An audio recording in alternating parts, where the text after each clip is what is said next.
Amit az előbb is ugye mondtam, az a történet lényege, hogy egy mobiltelefonnak a sorsáról van szó. Ennek a szimpatikus fiatalembernek Csepelen egy szép napon, tavaly március 28-án elvették a mobiltelefonját. Ráadásul úgy, hogy azt mondták neki, hogy hát nem adod, akkor valamilyen fenyegetést, ugye kapsz egy pofont, vagy valamilyen ilyen jellegű fenyegetést. Mondtak, nem volt nagyon durva, de azért arra alkalmas volt, hogy egy fiatal srác megijedjen. Nekem ugyanilyenkorú gyerekem van, a legkisebb gyerekem ugyanilyenkorú. És szinte sírba jött haza, tehát láttam a rémületet rajta. Most ez egy komoly dolog. Viszont az történt, hogy másnap ugyanezt a mobiltelefont egy Kovács Zoltán nevű másik fiatalember megveszi egy másik aluljáróba, Nagyvárad téren, mert éppen kórházba megy a feleségéhez, aki a mostani vádlott, aki az epilepsziás gyerekével kórházban van, a kisfiával, aki epilepsziás, és az került kórházba 29-én, és ő hozzá megy be. És mivel hogy tudják tartani a kapcsolatokat, mert a feleségének nem jó a mobiltelefonja, megvesz egy mobiltelefont a Nagyvárad téri aluljáróban, hogy abba behelyezve a feleségének a SIM-kártyát, tudjanak egymással beszélni. Mekkora összegről van itt szó? Összeg? Hát nincs itt összeg. Telefon értéke? Hát egy 10 000 forintos mobiltelefon, 10 néhány ezer forintos, tehát nem egy nagyon értékes, egy átlagos mobiltelefon. Ez beviszi a feleségének, mit sem sejtve arról, hogy mi történt, meg mi ennek a mobiltelefonnak a története. Tehát veszélyes ugye mobiltelefonokat vásárolni, nem jegyzett helyen, ez is ez a történetnek a lényege.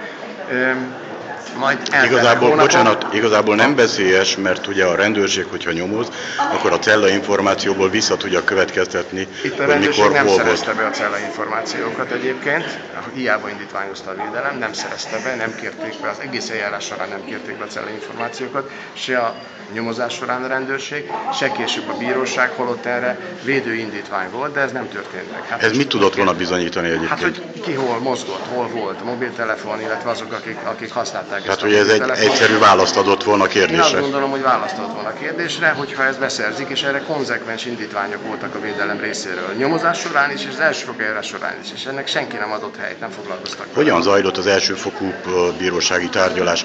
Milyen hibákat vélt ön felfedezni az eljárás? A legnagyobb hiba az volt, hogy ahogy ennek a fiatalembernek a meghallgatása történt, ez részben eljárásjogilag problémákat vetett föl, mert nem szabályosan történt, nem nyomozási bíró hallgatta meg őt, mert egy gyerekkorú tanúnál, akár sértett, akár tanú, ugye a gyereknek a fokozott érzékenysége miatt előírja a törvény, hogy bírónak kell lenni, aki ilyenkor meghallgatja. És itt ki hallgatta meg? Itt a rendőrök. Azok a rendőrök, akik egy ilyen szituációban másban érdekeltek. A rendőröknek az az érdekük, hogyha van egy bűncselekmény, ahhoz gyorsan kerüljön egy tettes, és legyen egy eredményes nyomozás. És ezért egy ilyen korú gyereknél előírja a törvény, hogy nyomozási bírónak kell végezni a felismertetési bemutatást, összes nyomozotti cselekményt, meg a gyerekkorú sértettnek vagy tanúnak a kihallgatását is. Bocsánat, az anyukát hadd kérdezzem meg, hogyan történt maga a felismertetés? Behívtak minket a rendőrségre, a csepeli rendőrkapitányságra, mutattak a gyereknek 5 darab fényképet, a gyerek ott senkit nem ismert fel, tehát végiglapozta, és mindegyikre az volt, hogy nem. Majd mondta a rendőr, hogy még egyszer nézze, nyugodtan, lassan. Még egyszer átnézte a gyerek, megint csak nem. Akkor a rendőr elkezdett egy kicsit ideges lenni, hogy hát nem igaz, hogy nem ismered, és akkor megint átnézte a gyerek. Kérdeztem a rendőrt, mondom, mert közte van?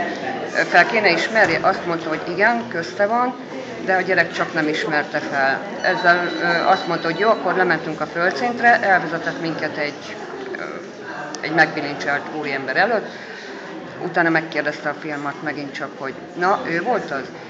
Mire a gyerekem azt válaszolta, hogy hát lehet. Ez a megbilincselt úriember, ez a vádlott, aki most itt ül? Hát én megmondom őszintén, hogy akire én emlékszek, az nagyobb darab volt, sötétebb, konkrétan nem igazán őrá emlékszek én, de nem tudom, igazából már én sem tudom. De cigány kinézetű volt. Ez sötétebb, és nagyobb darab volt.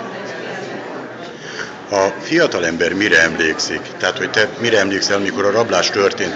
Ugyanaz a személy rabolt ki téged, aki most itt ül a vádlottak padján? Nem, mert hát igen, nagyobb darab volt, és sötétebb bőrű, úgyhogy nem. Ügyvéd úr, az elsőfokú tárgyaláson hogyan derültek ki ezek a dolgok, hogy itt most a gyerek is, meg az édesanyja is azt mondja, hogy hát... Nem, az ő meghallgatásuk nem történt, mert a speciális helyzete miatt, hogy egy nagyon fiatal gyerekkorú sértettről van szó, itt a Rolandnak a személyében. Nem a tárgyaláson hallgatta meg őket a bíró, hanem úgynevezett kiküldött bíró útján, tehát fogta magát a bíró, és oda ment a lakására. A tárgyalás előtt egy nappal, igen, kijött egy bíró, ő neki lényegében ugyanezeket elmondtam, és ennyi történt. Tehát... Most ez sem volt teljesen szabályos, mert itt nem járhat el így a bíró, hogy nem értesíti róla mondjuk sem a védelmet, sem az ügyészt. Itt ebben a konkrét esetben az ügyésznek az értesítése az kötelező, tehát az ügyész részvétele nélkül nem lehet megtartani egy ilyen kiküldött bíró útján történő meghallgatását. Itt ebben az ügyben ez is elmaradt. Úgyhogy gyakorlatilag minden szabálytalan volt. Okay.